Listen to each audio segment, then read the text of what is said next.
Assalamualaikum warahmatullahi wabarakatuh. Halo anak-anak, bertemu lagi bersama dengan Ibu Putri. Bagaimana kabar anak-anak pada hari ini? Semoga kita selalu dalam keadaan sehat sehingga kita lebih semangat untuk melakukan aktivitas pada hari ini dan tentunya lebih semangat untuk mengikuti pelajaran Ibu pada hari ini. Di video pembelajaran kali ini, Ibu akan menyampaikan materi pembelajaran untuk kelas 4, tema 8, subtema 3, pembelajaran 4. Namun sebelum kita memulai pelajaran kita pada hari ini, mari kita berdoa menurut agama dan kepercayaan kita masing-masing. Berdoa dimulai.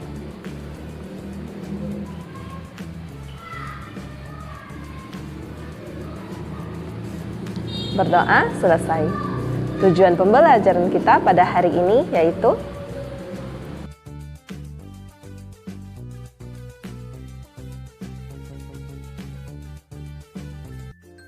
ayo bermain peran.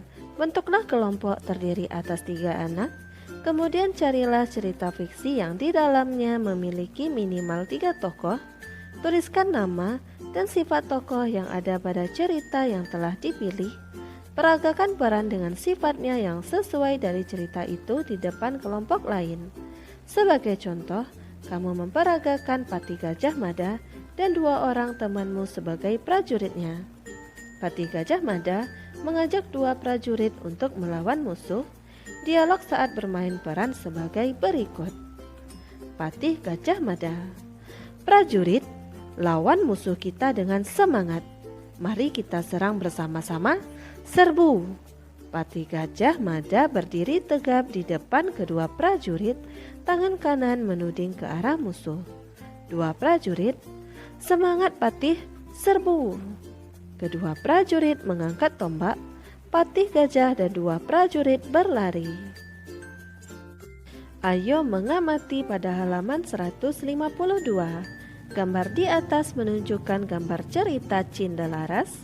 Pernahkah kamu membaca cerita Cindalaras? Atau mungkin kamu melihat video drama Cindalaras? Coba kamu cari informasi tentang cerita Cindalaras. Kamu bisa membaca buku atau kamu bisa memutar video. Kemudian tuliskan ringkasan mengenai cerita Cindalaras pada kotak di bawah ini. Cerita ini bermula pada kisah keluarga Raden Putra, raja dari kerajaan Jenggala yang memiliki sikap agak ceroboh. Raden Putra memiliki 2 orang istri, yaitu 1 permaisuri dan 1 selir. Sang selir pun tidak terima karena hanya dianggap sebagai selir, sehingga selir dari Raden Putra bekerja sama dengan tabib istana untuk menuduh permaisuri telah meracuni selir dari Raja Raden Putra. Raja Raden Putra memerintah kepada Patih untuk membuat sang permaisuri tanpa mengecek terlebih dahulu atas kebenaran dari informasi tersebut. Sang permaisuri tidak meninggal, akan tetapi sang permaisuri masih dalam kondisi hamil. Permaisuri tinggal di hutan bersama seekor ayam jago dan putra dari Raden Putra yang bernama Cindalaras. Cindalaras berniat bertemu ayahnya dengan menantang ayahnya sendiri untuk melakukan adu ayam. Singkat cerita, ayam dari Cindalaras menang dan Raden Putra mengakui Cindalaras sebagai anaknya dan menceritakan kebenarannya kepada Raden Putra. Sebagai konsekuensi dari selirnya, selir dari Raja Raden Putra dibuang ke hutan dan sang permaisuri dibawa kembali ke istana. Berdasarkan cerita Cindalaras, mari kita jawab pertanyaan-pertanyaan berikut. 1. Siapakah yang menjadi tokoh utama dalam cerita Cindalaras? Tokoh utama dalam cerita Cindalaras adalah Cindalaras. 2. Siapakah yang menjadi tokoh pembantu atau tokoh tambahan dalam cerita Cindalaras? Tokoh pembantu atau tokoh tambahan dalam cerita Cindalaras yaitu ibu, burung Raja Wali, ayam, pengawal, dan Raden Putra. 3. Siapakah tokoh yang berperan antagonis dalam cerita Cindalaras? Tokoh antagonis dalam cerita adalah Raden Putra. 4. Mengapa tokoh dalam soal nomor 3 dikatakan berperan antagonis? Karena Raden Putra termasuk tokoh antagonis karena menuduh Ibu Cendalaras meracuni adiknya, lalu mengusir Ibu Cendalaras dari istana. 5. Siapa lawan dari tokoh antagonis? Tuliskan contoh tokoh yang berperan protagonis dalam cerita Cendalaras. Lawan dari tokoh antagonis adalah tokoh protagonis. Tokoh protagonis dalam cerita tersebut yaitu Cendalaras, Ibu, Burung Raja Wali, Ayam, dan Pengawal. Ayo menulis pada halaman 154. Coba kamu ingat kembali pengertian tokoh, tokoh utama, dan tokoh pembantu atau tambahan. Selanjutnya tuangkan kembali dalam bentuk tulisan tentang pengertian tokoh, tokoh utama, dan tokoh pembantu atau tambahan sesuai ingatanmu. Tuliskan dalam kolom berikut. Tokoh adalah para pelaku yang terdapat pada cerita fiksi. Tokoh berperan sebagai pembawa cerita. Tokoh utama adalah tokoh yang mendominasi keseluruhan cerita. Jadi, tokoh utama paling terlibat dengan makna dan teman, paling banyak berhubungan dengan tokoh lain, dan paling banyak memerlukan waktu penceritaan. Sebaliknya, tokoh tambahan adalah tokoh yang kehadirannya dalam cerita sekedar mendukung tokoh utama, tetapi pemunculannya diperlukan. Ayo mengamati pada halaman 155.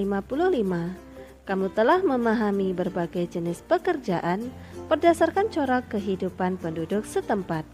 Lakukan pengamatan terhadap kegiatan ekonomi penduduk di lingkungan sekitarmu. Apa saja jenis pekerjaan yang ditekuni penduduk di lingkungan tempat tinggalmu? Apa saja semua penduduk di sekitarmu menekuni pekerjaan sesuai corak kehidupan sederhana atau sebaliknya sesuai corak kehidupan modern? Tuliskan kegiatan ekonomi penduduk di lingkungan sekitarmu sesuai hasil pengamatanmu. Buat kesimpulan sesuai dengan corak kehidupan kegiatan ekonomi penduduk di lingkungan sekitarmu. Tuliskan dalam kotak berikut. Jenis pekerjaan yang ditekuni penduduk di lingkungan tempat tinggalku adalah peternak dan petani. Penduduk di lingkungan tempat tinggalku menekuni pekerjaan corak kehidupan sederhana. Kegiatan ekonomi penduduk di lingkungan sekitarku adalah mengolah, menanam, memanen hasil ternak dan pertanian. Keragaman karakteristik individu.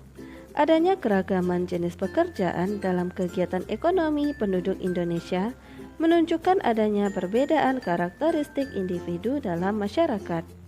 Adanya karakteristik individu dalam masyarakat sangat bermanfaat bagi pemenuhan kebutuhan hidup bermasyarakat dalam kehidupan sehari-hari. Masih banyak manfaat lain adanya keragaman karakteristik individu dalam masyarakat, terutama dalam kegiatan ekonomi. Contohnya sebagai berikut. 1. Menumbuhkan sikap nasionalisme. Sikap nasionalisme dalam diri setiap individu dapat tumbuh dengan adanya rasa cinta tanah air.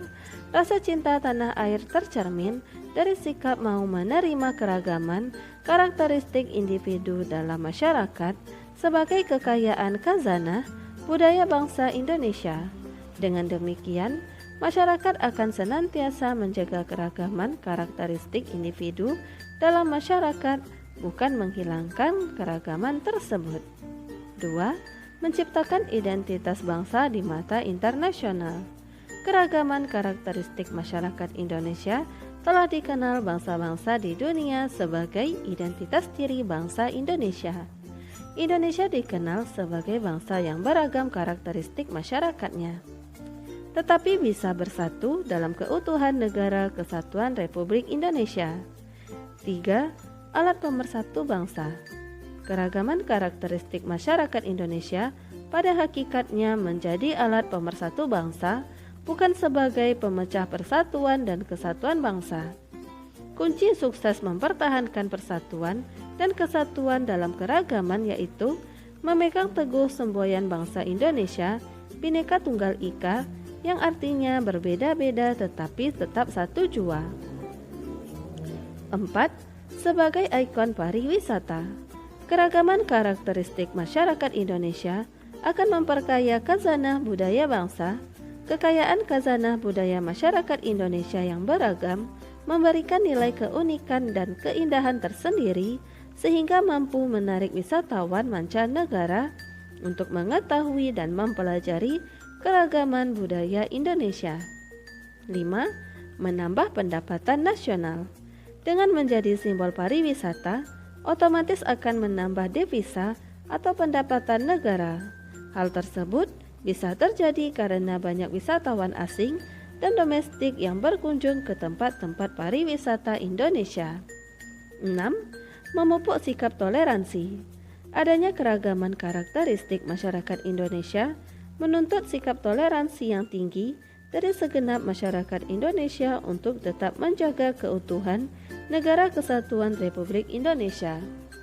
Sikap toleransi antar masyarakat dapat ditunjukkan dengan sikap saling menghormati perbedaan yang ada, tolong-menolong tanpa mempermasalahkan perbedaan yang ada, dan menjunjung tinggi kepentingan bersama daripada kepentingan individu atau kelompok.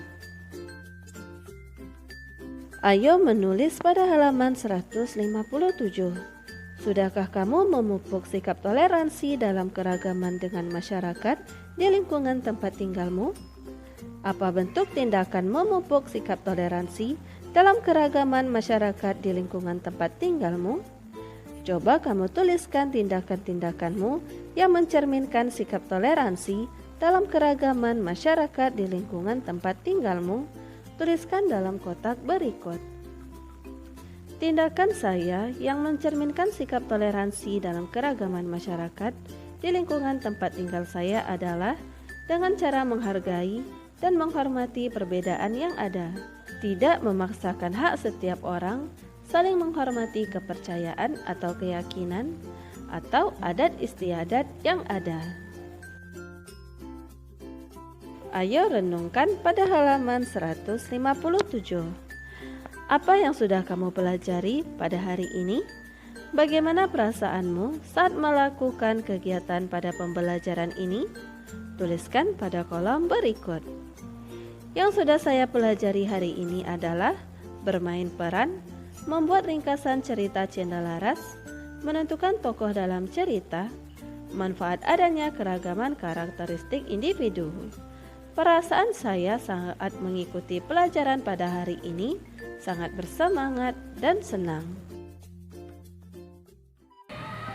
Demikianlah materi yang dapat Ibu sampaikan pada hari ini.